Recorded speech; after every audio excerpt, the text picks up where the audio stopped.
ગ્રાહકોની જાણ બહાર તેમના સિમ કાર્ડ ઇસ્યુ કરીને કંબોડિયા અને દુબઈમાં ક્રિકેટ સટ્ટામાં બેટિંગમાં કાર્ડ આપતા વધુ એક આરોપીઓની સાયબર ક્રાઇમ બ્રાન્ચે ધરપકડ કરી છે.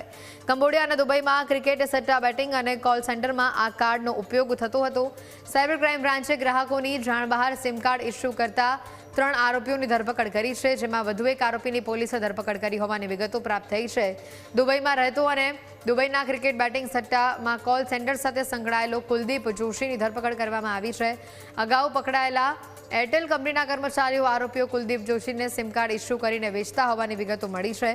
અગાઉ સાયબર ક્રાઇમે આ કેસમાં એરટેલ સિમ કાર્ડ વેચતા એજન્ટ વિજય રાવલ, શુભમ ભરાડિયા અને કિરણ ઠક્કરની ધરપકડ કરી હતી.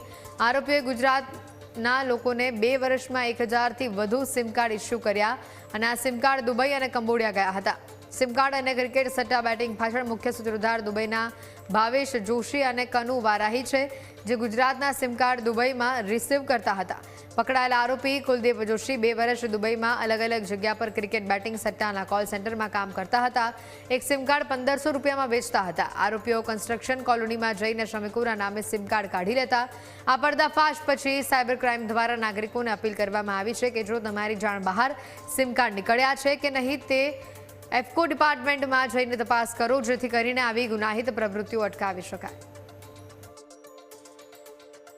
એ ડિજિટલ અરેસ્ટના કેસમાં જે નંબરથી વોટ્સએપ કોલ આવેલો હતો, એ વોટ્સએપ નંબરની જ્યારે ડિટેલ મંગાવવામાં આવી ત્યારે એમનું જે એસડીઆર છે એ અમદાવાદના એક વ્યક્તિનું હોવાનું જાણવામાં આવેલ. એટલે એમની આગળ તપાસ કરતાં એમની નિવેદન લેતા એ જાણવામાં આવ્યું હતું કે એ પોતે એક ગ્રાહક છે, જેમને એક એરટેલના એજન્ટે એવું જણાવ્યું હતું. એ પોતે ઇન્ક્વાયરી કરવા ગયેલા હતા કે એમના ફાધરનું જે સિમ કાર્ડ છે એમના નામે ટ્રાન્સફર કરવાની પ્રક્રિયા થઈ શકશે કે નહીં. એટલે જે એરટેલના એજન્ટે એમને જણાવેલું કે આ પ્રક્રિયા થઈ જશે અને એ ટ્રાન્સફર કરાવવાના બાને એમના બાયોમેટ્રિક્સ અને એમના બધા ડોક્યુમેન્ટ લઈને આખી પ્રોસેસ કરાવવામાં આવેલી હતી. અને પછી એમને એ કહેવામાં આવ્યું હતું કે આ ટેકનિકલ એરરને લીધે ટ્રાન્સફર નથી થઈ રહ્યું.